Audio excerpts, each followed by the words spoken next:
सुप्रभात बच्चों। हिंदी व्याकरण की कक्षा में एक बार फिर से आप सबका बहुत बहुत स्वागत है। आज हम पढ़ेंगे पाठ नंबर 9 जिसका नाम है लिंग। तो बच्चों ये लिंग यानी जेंडर क्या होते हैं, आइए इसको पढ़ते हैं। देखो बच्चों, लिंग यानी जेंडर संज्ञा विकारी शब्द है। बच्चों पिछले पाठ में हमने संज्ञा पढ़ा था, आपको याद है? संज्ञा किसी प्राणी, वस्तु, भाव, अवस्था के नाम को संज्ञा कहते हैं हम। तो जो संज्ञा होती है बच्चों वो विकारी शब्द है, यानी कि उसमें परिवर्तन आ जाता है। विकारी का क्या अर्थ है? परिवर्तित होना। संज्ञा में विकार 3 प्रकार से होता है बच्चों, जैसे कि लिंग, वचन एवं कारक के द्वारा। अब पहले जानो कि ये लिंग क्या होता है, यानी कि जेंडर। पढ़िए और समझिए, जरा ध्यान दीजिए। चिड़िया चू चू बोल रही, डाली डाली डोल रही। देखो कितने प्यारे आम, कुछ खट्टे कुछ मीठे आम। नाचो गाओ मिलकर भाई, होली आई होली आई। इन पंक्तियों को पढ़कर पता चलता है कि कुछ शब्द पुरुष सूचक होते हैं और कुछ स्त्री सूचक, जैसे कि चिड़िया, डाली और होली स्त्री सूचक शब्द हैं। आम और भाई पुरुष सूचक शब्द हैं। संसार की सभी वस्तुएं, प्राणी एवं मन के भाव या तो पुरुष सूचक होते हैं या स्त्री सूचक। इसका बोध हमें लिंग के द्वारा होता है। जैसे कि बच्चों जानते हैं, पहले परिभाषा देखिए।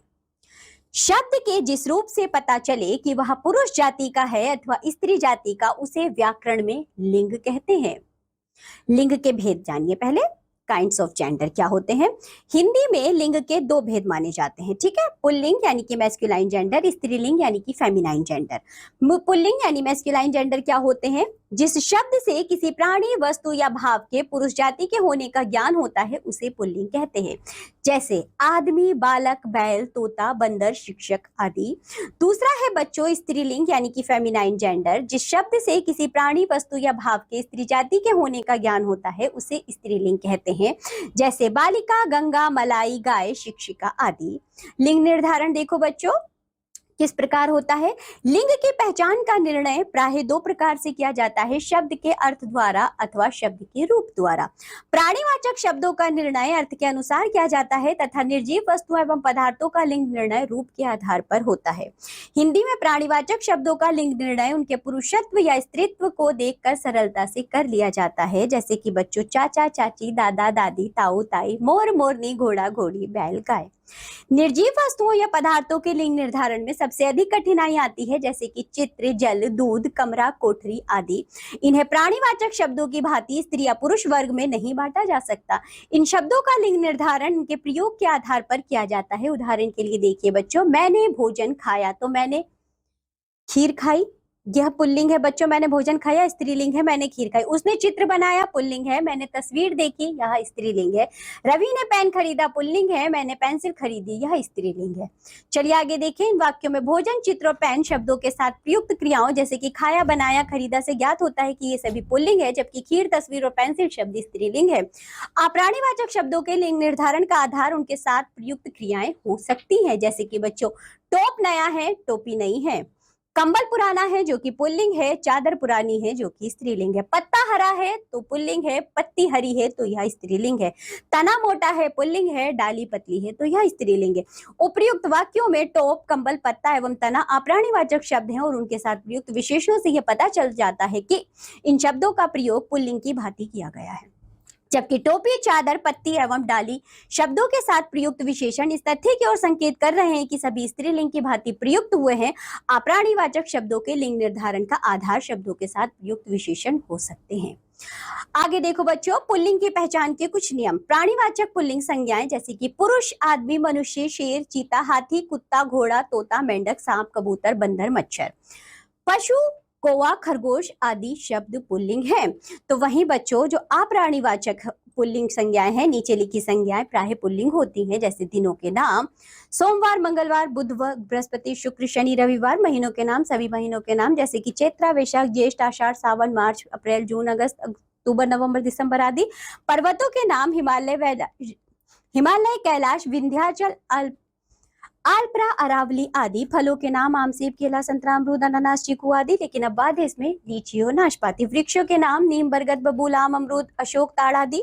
धातुओं के नाम सोना, तांबा, लोहा आदि, लेकिन अब बाद है बच्चों चांदी। ग्रहों के नाम सूर्य, चंद्र, मंगल, बुध, बृहस्पति, शुक्र, शनि, राहु, केतु, नेपच्यून आदि, लेकिन अब बाद है इसमें पृथ्वी। देशों के नाम भारत, नेपाल, भूटान, थाईलैंड पाकिस्तान, चीन, मालदीव, इंडोनेशिया, रूस, अमेरिका, फ्रांस आदि समय सूचक नाम जैसे कि सेकंड, मिनट, घंटा, दिन, सप्ताह, पक्ष, माह, वर्ष, युग आदि अपवाद है इसमें रात, दोपहर, शाम, संध्या, ये सभी स्त्रीलिंग में आते हैं।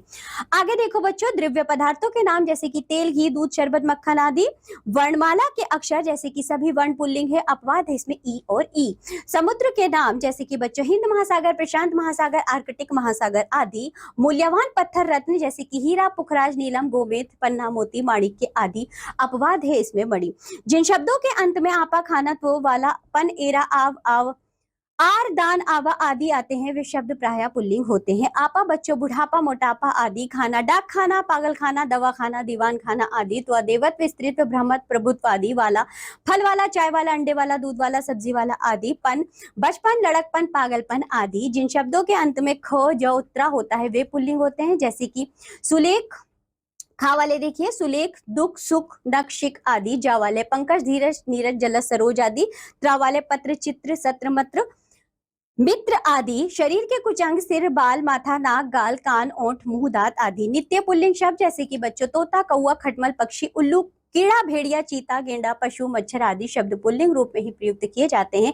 इसी प्रकार मंत्री, राजदूत, मैनेजर, अध्यापक, राष्ट्रपति, प्रधानमंत्री आदि शब्दों को पुल्लिंग रूप में ही प्रयोग किया जाता है।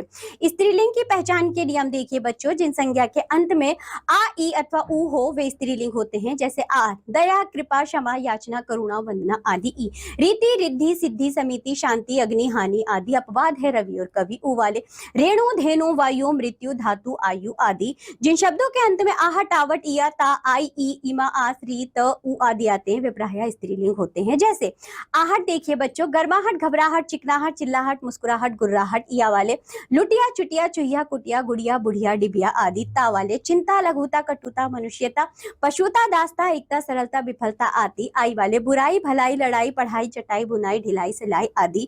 भाषाओं, बोलियों, लिपियों के नाम स्त्रीलिंग होते हैं जैसे कि हिंदी, गुजराती, अंग्रेजी, रूसी, देवनागरी, ब्राह्मी, देवनागरी, हरियाणवी आदि। नदियों अथवा झीलों के नाम स्त्रीलिंग होते हैं गंगा, यमुना, गोदावरी, नर्मदा, कृष्णा आदि। तिथियों के नाम स्त्रीलिंग होते हैं जैसे प्रथमा, एकादशी, पूर्णिमा, अमावस्या आदि। नक्षत्रों के नाम स्त्रीलिंग होते हैं जैसे कि कृतिका, भरणी, चित्रा, रोहिणी आदि। भोजन व मसालों के नाम स्त्रीलिंग होते हैं जैसे रोटी, सब्जी, पूरी, जलेबी, हल्दी, मिर्च आदि। शरीर के अंगों के नाम स्त्रीलिंग होते हैं जैसे कि आंख, गर्दन, छाती, अंगुली, जुबान, नाक, टांग, त्वचा आदि। कुछ शब्द बच्चों जो हमेशा ही स्त्रीलिंग होते हैं, कोयल, मक्खी, भेड़, मकड़ी, गिलहरी, मछली, छिपकली, चील, बुलबुल आदि शब्द नित्य स्त्रीलिंग होते हैं। अब देखिए पुल्लिंग से स्त्रीलिंग में परिवर्तन संबंधी कुछ नियम जैसे कि बच्चों अकारांत पुल्लिंग शब्दों को आकारांत कर देने से वे स्त्रीलिंग हो जाते हैं। छात्र, छात्रा, अज, अजा, बाल, बाला, भवदिए, भवदिया आगे के आप खुद से पढ़ेंगे। अकारांत शब्द तथा आकारांत शब्दों में इकारांत कर देने से वे स्त्रीलिंग हो जाते हैं जैसे कि देव, देवी, घोड़ा, घोड़ी, पुत्र, पुत्री आगे के आप खुद से पढ़ेंगे। अकारांत पुल्लिंग शब्दों में नी जोड़ लेने से वे स्त्रीलिंग हो जाते हैं जैसे बच्चों नट का नटनी, भील का भीलनी, रीछ का रीछनी, मोर का मोरनी, जाट का जाटनी, चोर का चोरनी, सिंह का सिंगनी, ऊंट का ऊंटनी। अकारांत पुल्लिंग शब्दों में आनी, आड़ी लगा देने से वे स्त्रीलिंग हो जाते हैं जैसे कि देवर, देवरानी, इंद्र, इंद्राणी, मेहतर, मेहतरानी। जाति बोधक पुल्लिंग शब्दों के अंतिम स्वर का लोप करके इन लगा देने से वे स्त्रीलिंग हो जाते हैं जैसे कि माली, मालिन, दर्जी, दर्जिन, पापी, पापिन आगे के आप खुद से पढ़ेंगे। जाति बोधक पुल्लिंग शब्दों के अंतिम स्वर का लोप करके उनमें आइन लगा देने से वे स्त्रीलिंग हो जाते हैं जैसे जुलाहा, जुलाहिन, चौधरी, चौधराइन, ठाकुर, ठकुराइन आगे के आप खुद से पढ़ेंगे। आकारांत पुल्लिंग शब्दों के अंतिम स्वर आ के स्थान पर इया कर देने से वे स्त्रीलिंग हो जाते हैं जैसे चिड़ा, चिड़िया, गुड्डा, गुड़िया, लोटा, लुटिया। अकारांत पुल्लिंग शब्दों में अक के स्थान पर इका कर देने से वे स्त्रीलिंग हो जाते हैं जैसे सेवक, सेविका, याचक, याचिका, धावक, धाविका। मान से समाप्त होने वाले पुल्लिंग शब्दों में मति तथा वान से समाप्त होने वाले पुल्लिंग शब्दों में वती लगा देने से वे स्त्रीलिंग हो जाते हैं जैसे श्रीमान, श्रीमती, विद्यवान, विद्यावती, भगवान, भगवती आगे क्या आप खुद से पढ़ेंगे। पुल्लिंग शब्दों के अंतिम ता को त्री में बदलकर स्त्रीलिंग शब्द बन जाता है जैसे बच्चों कर्ता, कर्त्री, रचयिता, रचित्री, अभिनेता, अभिनेत्री, प्रबंधकर्ता, प्रबंधकर्त्री, नेता, नेत्री, दाता, दात्री। नित्य पुल्लिंग शब्दों के स्त्रीलिंग उनके साथ मादा लगाकर बनाए जाते हैं, जैसे मच्छर मादा मच्छर, चीता मादा चीता, गेंडा मादा गेंडा, बिच्छू मादा बिच्छू, खरगोश मादा खरगोश, उल्लू मादा उल्लू, भेड़िया मादा भेड़िया, कौवा मादा कौवा। विशेष बच्चों जरा ध्यान दीजिए, नित्य स्त्रीलिंग शब्दों के पुल्लिंग उनके साथ नर लगाकर बनाए जाते हैं, जो सदा बच्चों स्त्रीलिंग होते हैं, जैसे कि गिलहरी नर गिलहरी, छिपकली नर छिपकली, दीमक नर दीमक, चील नर चील, मक्खी नर मक्खी, कोयल नर कोयल। कुछ विशेष पुल्लिंग शब्द जिनका स्त्रीलिंग में भिन्न रूप हो जाता है, जैसे कि भाई बहन, बैल गाय, मर्द औरत, विधुर विधवा, पुरुष स्त्री, ससुर सास, पिता माता, नंदोई नंद, पति पत्नी। तो ये थे बच्चों लिंग जिन्हें हमने पढ़ा।